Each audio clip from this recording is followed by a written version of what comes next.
The leather chair creaked as James leaned back, his perfectly pressed suit a stark contrast to his smug expression. "Emily, you have to understand," he said, his voice dripping with false concern. "Managing this kind of money requires experience, business sense, things you just don't have." I sat across from him in his home office, my hands clasped tightly in my lap to hide their trembling. The inheritance papers from my grandmother's estate lay scattered across his massive mahogany desk. $12 million worth of assets, properties, and investments that he was so desperate to control.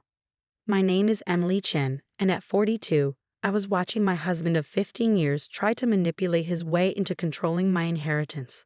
The same man who had spent years subtly undermining my confidence, making me question my own judgment, was now showing his true colors in full force. "I've already spoken with our lawyer," James continued, straightening his tie with practiced precision. "The power of attorney paperwork is ready. Once you sign, I'll handle everything.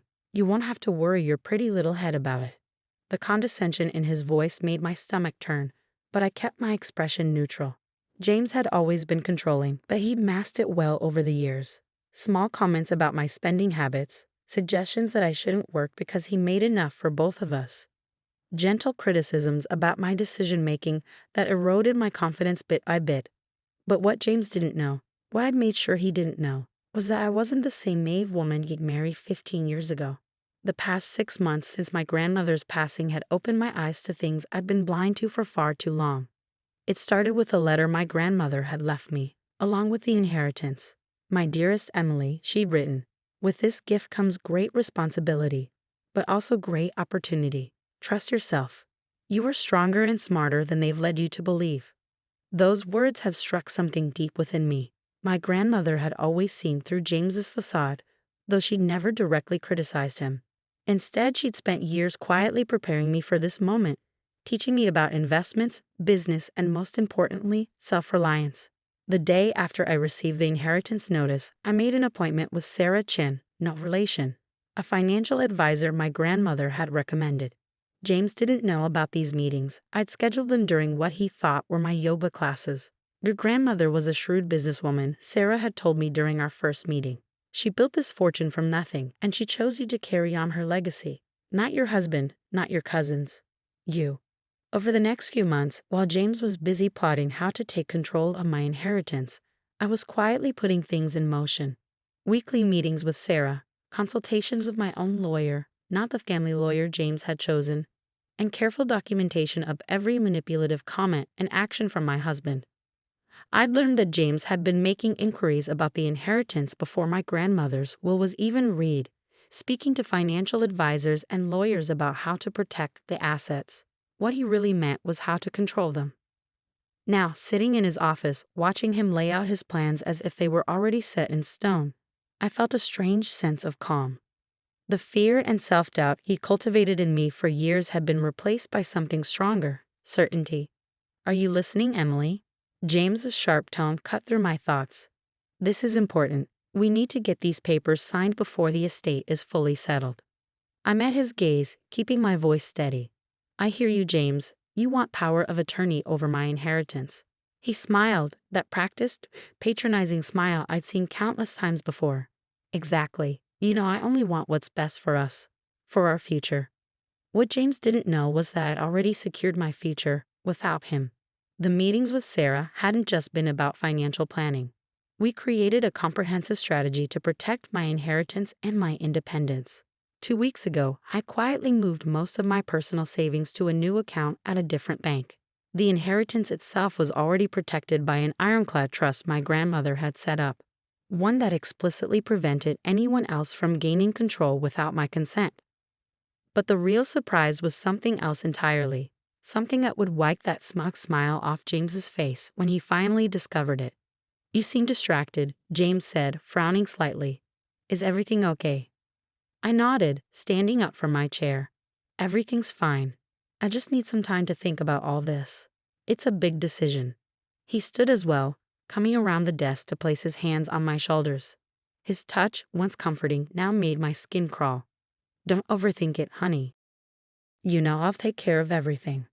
That night, As James slept soundly beside me, convinced his plan was working perfectly, I lay awake thinking about how different things would look in just a few days. The pieces were already in motion, set up carefully over months of quiet preparation. I thought about the moment James would realize what I'd done, how his carefully constructed facade would crumble.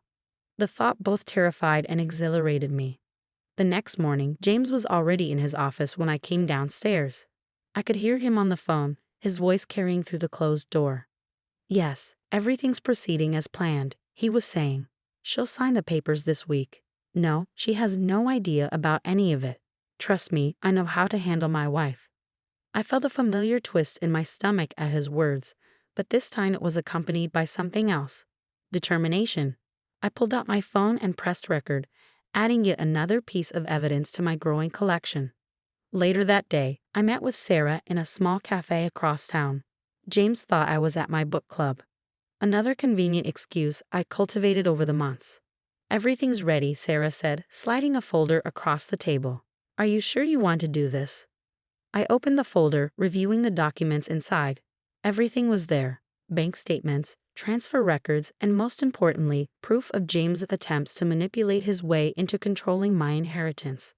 "I'm sure," I replied, closing the folder. "He's left me no choice."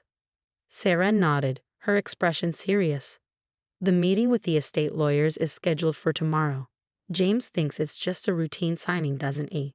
"Yes," I said, taking a sip of my coffee. "He has no idea what's really going to happen." That evening, James was in an unusually good mood. He ordered takeout from my favorite restaurant, opened an expensive bottle of wine, and was being extra attentive. I knew what this was: his way of buttering me up before the meeting tomorrow. "I've been thinking," he said as we sat down to dinner. "After we get everything sorted with the inheritance, we should take a vacation. Maybe that trip to Europe you've always wanted?" I smiled, playing along. "That sounds lovely." He reached across the table to take my hand, his thumb stroking my palm in what he probably thought was a soothing gesture. "I know all this legal stuff has been stressful for you, but after tomorrow, you won't have to worry about any of it. I'll handle everything." I squeezed his hand gently, thinking about how different things would look in just 24 hours. "You're right, James. After tomorrow, everything will be different." As we got ready for bed that night, I watched him go through his usual routine, checking his phone one last time, setting out his clothes for tomorrow, meticulously arranging everything just so. James had always been about control, about maintaining the perfect image. "Big day tomorrow," he said, climbing into bed beside me. "Try to get some sleep." I lay there in the dark, listening to his breathing even out as he drifted off to sleep. Tomorrow would indeed be a big day, just not in the way he expected. I thought about the past 15 years, about all the little moments that had led to this. The way James had gradually isolated me from my friends, how he'd discouraged me from pursuing a career, his constant subtle criticism disguised as concern. But I also thought about my grandmother, about her strength and wisdom. She'd seen this coming long before I had, and she prepared me for it in her own way. "Remember, Emily," she told me once, "true strength isn't about having power over others. It's about having power over yourself." Tomorrow, I would finally show James exactly what that meant. The next morning dawned bright and clear. I watched James get ready for the meeting, methodically knotting his silk tie and adjusting his cuffs. Every movement precise, controlled, just like everything else in his life. "Wear something professional," he said, eyeing my casual attire with disapproval. "First impressions matter, even if it's just a signing." I nodded, hiding my amusement at his assumption that this was just another signing. While he finished getting ready, I changed into a tailored navy suit, one my grandmother had helped me pick out months ago. "Every warrior needs proper armor," she'd said with a knowing smile. The drive to the law office was quiet. James kept glancing at me, probably interpreting my silence as nerves. His hand patted my knee in what he likely thought was a reassuring gesture. "Just follow my lead," he said as we pulled into the parking lot. "Let me do the talking." The law office of Morrison & Associates occupied the entire top floor of a sleek downtown building. As we stepped out of the elevator, I saw James's shoulders straighten, his game face sliding into place. He had no idea what was waiting for us behind those glass doors. "Mr. and Mrs. Preston," the receptionist greeted us with a professional smile. They're ready for you in the main conference room. James strode ahead of me, confident as always. But when we entered the conference room, his steps faltered. Instead of just the estate lawyer he expected, the long table was occupied by several people. Sarah Chen, my financial advisor, Marcus Wong, my personal attorney, and Catherine Morrison herself, the firm's senior partner. "What's going on?" James asked, his voice sharp. "I thought this was just a signing." "Please have a seat," Catherine said, gesturing to the chairs. "We have quite a bit to discuss." I took my seat at the head of the table, not beside James where he clearly expected me to be. His face tightened as he lowered himself into a chair, his knuckles white where they gripped the armrests. Catherine opened a folder in front of her. "Mrs. Preston has asked us to review some concerning matters regarding her inheritance and your recent attempts to gain power of attorney." James's head snapped toward me, his eyes narrowing. "Emily, what is this?" "Let me explain," I said, my voice steady despite my racing heart. "I know about everything, James. The calls to your lawyers about controlling my inheritance before grandmother even passed away. The consultations about having me declare financially incompetent. The offshore accounts you've been preparing." His face paled slightly, but he quickly recovered. "That's ridiculous. I've only been trying to protect our interests." "Our interests?" Sarah Chen cut in, sliding a document across the table. "Is that why you've been making inquiries about transferring Mrs. Preston's inheritance into accounts only you would control?" James's jaw clenched. "Emily, you don't understand." "I understand perfectly," I interrupted, pulling out my phone. "In fact, let me play something for everyone." I pressed play, and James's voice filled the room. "Yes, everything's proceeding as planned. She'll sign the papers this week. No, she has no idea about any of it. Trust me, I know how to handle my wife." The color drained from his face as the recording continued, detailing his plans to gain control of my inheritance through whatever means necessary. "That's just taken out of context," he sputtered, but I could see the panic rising in his eyes. Catherine Morrison leaned forward. "Mr. Preston, we have documented evidence of multiple attempts to fraudulently gain control of your wife's inheritance. Would you like to explain that?" James's composure finally cracked. "Emily," he hissed, "you have no idea what you're doing. You need me. You've always needed me." I met his gaze steadily. "No, James. I don't need you. I never did. What I needed was to see you for who you really are." Marcus Wong cleared his throat. "Mrs. Preston has already taken steps to protect her inheritance through a series of trusts that you cannot access. Additionally," he paused, sliding another document forward, "these are divorce papers." James stared at the papers, his face contorting with rage. "Divorce? You can't be serious. After everything I've done for you?" "Everything you've done to me," I corrected. "The manipulation, the control, the constant undermining of my confidence. It stops now." "You'll never manage without me," he spat, his carefully maintained facade completely crumbling. "You're nothing without me. Nothing." I stood up, placing my hands flat on the table. "That's where you're wrong, James. I'm not nothing. I'm my grandmother's granddaughter, and she taught me better than to let someone like you control my life." Sarah Chen spoke up. "Mrs. Preston has demonstrated remarkable financial acumen over the past 6 months. She's already made several successful investment decisions that have increased her inheritance by 15%. James's head whipped around. 6 months? You've been planning this for 6 months? Actually, I said, allowing myself a small smile. Grandmother and I had been planning this for years. She saw right through you from the beginning. Every lunch date, every shopping trip, she was teaching me, preparing me for this moment." Catherine Morrison pulled out another set of documents. "Mr. Preston, given the evidence of your attempted financial manipulation, we're prepared to file charges unless you agree to an uncontested divorce with the terms Mrs. Preston has outlined." James snatched the papers, his eyes scanning the contents. With each page, his face grew redder. "You can't be serious. You expect me to just walk away with nothing?" "Not nothing," I corrected. "You can keep your own assets, but my inheritance, my grandmother's legacy, that stays with me, where it belongs." "This is insane," he muttered, running a hand through his perfectly styled hair. "You've all lost your minds." "No, James," I said quietly. "For the first time in 15 years, I'm thinking clearly. You have until the end of the week to decide. Sign the papers and walk away or face fraud charges. Your choice." He stood up abruptly, his chair scraping against the floor. "You'll regret this," he snarled. "You have no idea what you're doing." As he stormed out of the conference room, I felt a weight lift from my shoulders. Years of subtle manipulation, of doubting myself, of trying to be what he wanted. All of it falling away with each step he took. Catherine waited until the door closed behind him before speaking. "Are you all right, Mrs. Preston?" I nodded, surprised to find that I truly was. "Yes, I am. For the first time in a very long time, I really am." The next few weeks were a whirlwind. James, faced with overwhelming evidence of his attempted manipulation, finally signed the divorce papers. He moved out of our house, my house now, taking only his personal belongings. I heard through mutual friends that he was telling everyone I'd had some kind of breakdown, that I was making a huge mistake. But his words didn't have the same power over me anymore. Sarah helped me take full control of my investments, and true to my grandmother's teachings, I proved to be quite adept at managing my own finances.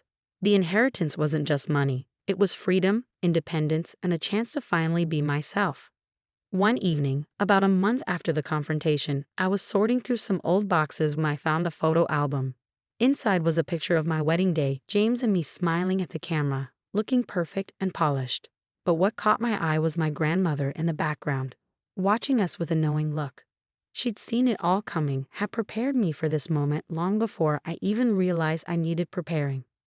Her inheritance wasn't just about the money, it was about giving me the strength to stand on my own. I closed the album and walked to my home office, once James's domain, now my space. On the wall hung a photo of my grandmother and me, taken just months before she passed away. Her eyes sparkled with the same determination I now felt every day. "Thank you," I whispered to her image. "For everything." My phone buzzed with a text from Sarah, another investment opportunity she wanted to discuss. As I read through the details, I couldn't help but smile. James had been so convinced I couldn't handle money, couldn't make decisions, couldn't survive without him. But here I was, not just surviving but thriving, managing my inheritance, making my own choices, and finally living life on my own terms. The future stretched out before me, full of possibilities I never would have imagined when I was caught in James's web of control. It wasn't always easy.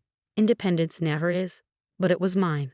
And that made all the difference. The detective slid the note across the interrogation room table, his eyes studying my face for any sign of guilt. "Mrs. Mitchell, would you like to explain this?" I looked down at my husband Jack's familiar handwriting. "If you're reading this, I'm dead. My wife Rebecca killed me. She's been planning it for months. Don't let her get away with this." My hands didn't shake as I pushed the paper back. "I'd like to explain something, Detective Harris," I said calmly, "but probably not what you're expecting." It had been 3 days since Jack disappeared. 3 days since they found his car abandoned by the river, blood splattered across the driver's seat. 3 days of watching my sister Rachel play the part of the devastated sister-in-law, while secretly helping the police build their case against me. What they didn't know was that I'd been building my own case for months. "Go ahead, Mrs. Mitchell," Detective Harris said, leaning back in his chair. "We're all ears." I opened my purse and pulled out a USB drive. "Before I give you this, I need you to understand something. I'm not just going to tell you what happened to Jack. I'm going to show you how he and my sister planned this whole thing, and how they messed up in ways they never imagined." The detective's eyebrows rose slightly. "You're saying your husband faked his own death?" "Yes," I replied, and tried to frame me for it so he and my sister could start a new life together with his life insurance money. But they made one crucial mistake. They underestimated me. My name is Rebecca Mitchell. I'm 34 years old, and until 3 days ago, I was married to a man who thought he could destroy my life and get away with it. But I'm also a forensic accountant, and if there's one thing I know, it's that numbers don't lie, even when people do. 6 months earlier, I was working late at my office, combing through financial records for a client when I noticed something odd in my own bank statements. A series of small transfers, carefully spread out to avoid detection, moving money from our joint account to an unknown destination. Most people wouldn't have caught it. The amounts were tiny, $50 here, $75 there, but they added up. Over 3 months, nearly $15,000 had disappeared. I didn't confront Jack immediately. Instead, I did what I do best. I followed the money. The transfers led me to a private account, and from there to a trail of receipts that told a story I wasn't prepared for. Hotel rooms booked under my sister's name. Dinner reservations for 2 at restaurants where Jack claimed he had business meetings. A down payment on a small apartment across town. But the real punch to the gut. A receipt for an engagement ring, purchased 2 weeks earlier. I sat in my dark office that night, staring at the evidence on my computer screen, and made a decision. I wouldn't confront them, not yet. Instead, I would document everything, build an ironclad case, and wait to see what they were planning. I didn't have to wait long. "Honey," Jack said one evening over dinner, his voice carefully casual. "What would you think about increasing my life insurance policy?" I looked up from my plate, keeping my expression neutral. "Oh, why's that?" He shrugged, not meeting my highs. "Just thinking about the future, making sure you're taken care of if anything happens to me." I watched him push food around his plate, noting how his left hand trembled slightly, a tell he'd had since I met him. He was lying, and he was nervous about it. "Sure," I said softly. "That makes sense." The policy was increased to $2 million the next day. I started keeping a second set of books. Rachel came over more often after that, playing the role of the caring sister. She'd bring coffee, ask about my day, all while helping her lover plan my destruction. "You work too hard," she said one afternoon, perched on the edge of my desk at home. "You should take a break, maybe go visit Mom for a few days." I smiled, thinking of the hidden camera I'd installed in my home office. "Maybe soon. Things are pretty busy right now." She touched my shoulder, and I wondered if she felt any guilt at all. "You know I'm always here for you, right?" "I know," I replied, and I did know.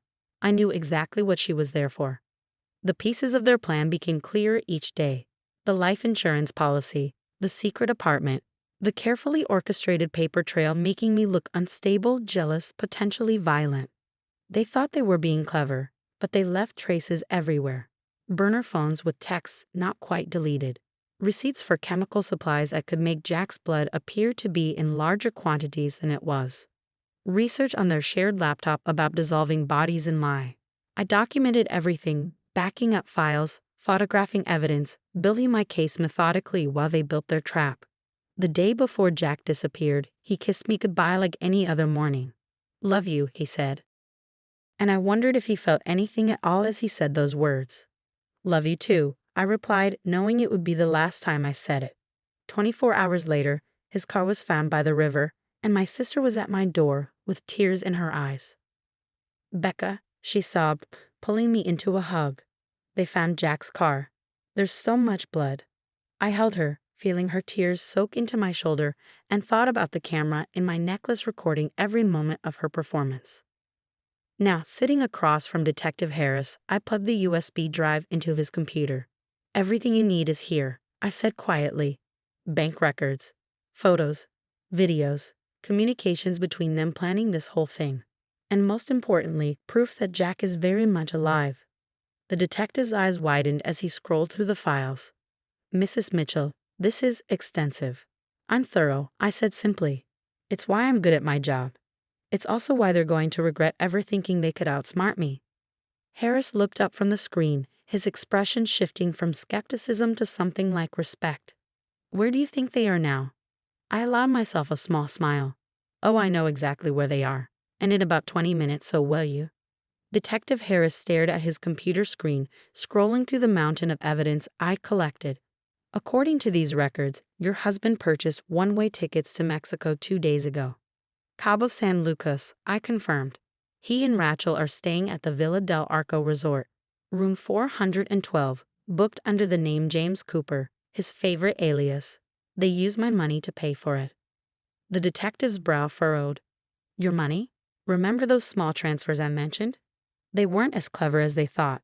While they were stealing from our joint account, I was tracking every penny. Last week, I moved most of our assets to a private account, one they can't access." I pulled up my phone and showed him the resort's live webcam feed. There, lounging by the infinity pool, were Jack and Rachel, probably celebrating their successful escape.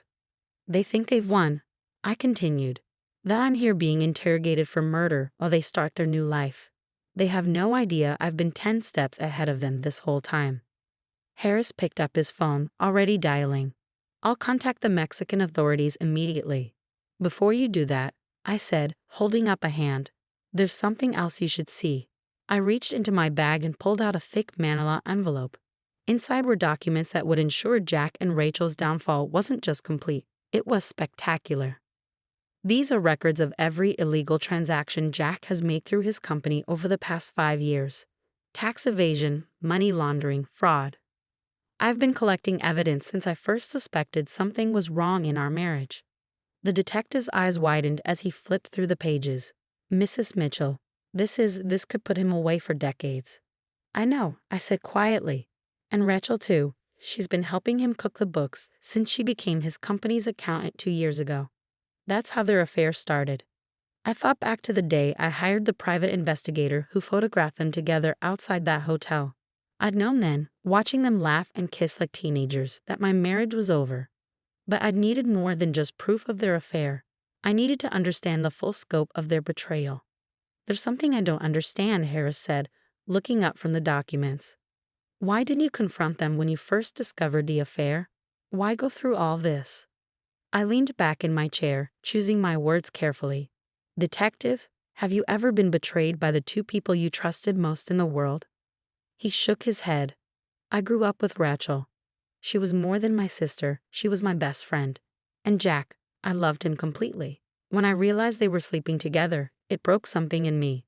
But when I discovered they were planning to frame me for murder, that they wanted to destroy my life so they could start over with my money, I paused, letting the weight of it sink in. That's when I decided they needed to learn a lesson about underestimating me. Harris nodded slowly. And the blood in Jack's car? Pig blood, I replied. Bought from a butcher shop last week. They needed it to look convincing. The receipt is on the USB drive, along with security camera footage of Rachel purchasing it. Just then, Harris's phone buzzed. He answered, listened for a moment, then looked at me with raised eyebrows. Mexican authorities have them in custody, he said. They tried to run when the police showed up, but didn't get far. They're being held for questioning until we can arrange extradition. I felt a weight lift from my shoulders, not relief exactly, but satisfaction. Let me guess. They're both claiming they have no idea what's going on. Harris nodded. Jack's demanding to speak with the American embassy. Says he's the victim of a misunderstanding. I couldn't help but laugh. Show him the suicide note. The one where he claims I killed him. I'm sure the embassy will be very interested in how a murder victim managed to write a note from beyond the grave. Mrs. Mitchell, Harris said, his tone serious. You do realize you'll have to testify against both of them.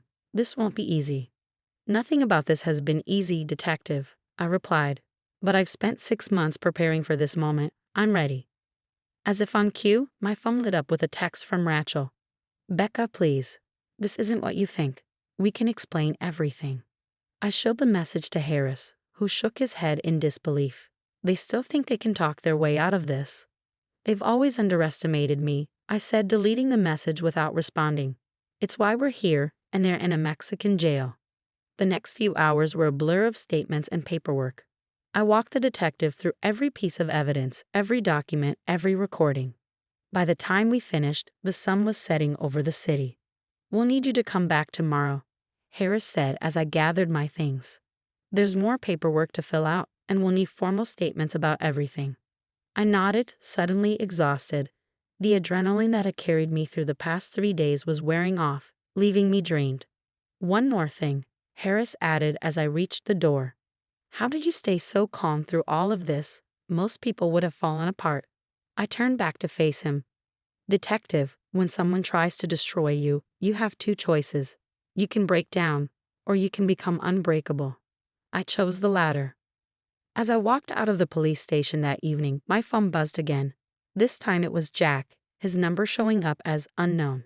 I know you're behind this, his message read. You've ruined everything. How could you do this to us? I stared at the words, marveling at his audacity. Even now, caught in his own trap, he was trying to make me the villain. I typed out a response. No, Jack. You and Rachel ruined everything when you decided to frame me for murder. I just made sure you faced the consequences. Then I blocked his number, got in my car, and drove home to the house that was now mine alone. I woke the next morning to breaking news headlines splashed across my phone. Local businessman and sister-in-law arrested in murder hoax. The story was everywhere, complete with their mugshots from Mexican custody. Jack looked shell-shocked, his normally perfect hair disheveled. Rachel's makeup was streaked with tears. Within hours, my phone was flooded with messages from friends, family, and coworkers. Everyone wanted to know how I was holding up, how I'd discovered their plan, whether I'd seen the signs before it was too late. I ignored them all and drove to the police station for my formal statement. Detective Harris was waiting with a cup of coffee and a thick stack of papers. "You've caused quite a stir, Mrs. Mitchell. The DA is very interested in this case." "I imagine he is," I replied, settling into the chair across from him. "How are our lovebirds doing in Mexico?" "Not well," he said, a hint of satisfaction in his voice. "They're being extradited today. Jack's company board has already voted to remove him as CEO, and they're launching their own investigation into the financial crimes you uncovered." I nodded, unsurprised. "They'll find more. Jack's been embezzling for years. I only scratched the surface in my investigation." "About that," Harris leaned forward. "How did you know to start looking into his finances in the first place?" I took a sip of coffee, remembering the moment everything changed. It was something Rachel said at Christmas last year. We were talking about Jack's company, and she mentioned how clever he was with creative accounting. The way she said it, there was this intimacy in her voice, like she was proud of him. That's when I knew. Knew they were having an affair. Knew they were up to something bigger, I corrected. The affair was just part of it. They were planning something, and I needed to find out what. As I finished giving my statement, Harris's phone buzzed. He checked it and looked up at me. "They've landed. Want to watch their perp walk?" I considered it for a moment. "No," I said finally. "I have somewhere else to be." That somewhere was Jack's company headquarters, where I had an appointment with the board of directors. They needed to understand the full scope of what Jack had done, and how I could help them fix it. I spent 3 hours walking them through the evidence, explaining how Jack had manipulated the books, where the missing money had gone. By the time I finished, they had offered me a consulting contract to help clean up the mess. "Mrs. Mitchell," the board chairman said as I prepared to leave, "I have to ask. Why didn't you come forward sooner?" I met his gaze steadily, because I needed to understand everything first. Not just the affairs or the fraud, but who they really were, what they were capable of. He nodded thoughtfully. "And now?" "Now they can face the consequences of their actions," I said simply. "All of them." The preliminary hearing was set for the following week. I sat in a courtroom, watching as Jack and Rachel were led in wearing orange jumpsuits. They wouldn't look at me, but I could see them whispering to each other when they thought no one was watching. Their lawyers tried to paint it as a lover's mistake, a momentary lapse in judgment. But the evidence was overwhelming. The fraud charges alone carried a minimum sentence of 15 years. The attempted framing, the insurance fraud, the theft, it all added up. When it was my turn to testify, I walked to the stand with my head held high. Jack finally looked at me then, his eyes pleading for mercy. Rachel stared at her hands, shoulders shaking with quiet sobs. "Mrs. Mitchell," the prosecutor began, "please tell the court how you discovered your husband and sister's plan." I took a deep breath and began to speak. I told them everything. The suspicious transfers, the secret meetings, the carefully orchestrated plan to frame me for murder. With each word, I watched Jack and Rachel shrink further into themselves. "And what made you decide to gather evidence rather than confront them immediately?" the prosecutor asked. I looked directly at Jack as I answered, "Because they thought I was weak. They thought I was so blinded by love and trust that I wouldn't see what was right in front of me. They underestimated me, and that was their biggest mistake." The trial lasted 2 weeks. In the end, Jack was sentenced to 20 years for fraud, conspiracy, and attempted insurance fraud. Rachel got 12 years for her role in the scheme. They were both ordered to repay the money they'd stolen, plus damages. As they were led away, Rachel turned to me one last time. "I'm sorry, Becca," she whispered. "I never meant for it to go this far." I didn't respond. Her words meant nothing now. Outside the courthouse, reporters clamored for a statement. I gave them one sentence: "The truth always comes out."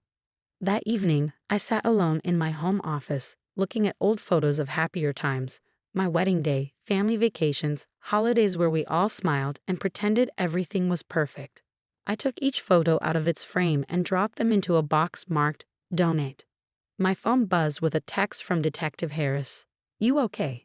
I thought about his question carefully before responding. Was I okay? My husband and sister were in prison. My family was shattered. My life had been completely upended. But I was still standing, still fighting, still winning. Yes, I texted back. I'm more than okay. I'm free. I closed my laptop, turned off the lights, and walked out of the office. Tomorrow, I would start my new consulting job. Next week, I would look at houses in a new neighborhood. In a month, I would take that vacation to Italy I'd always dreamed about.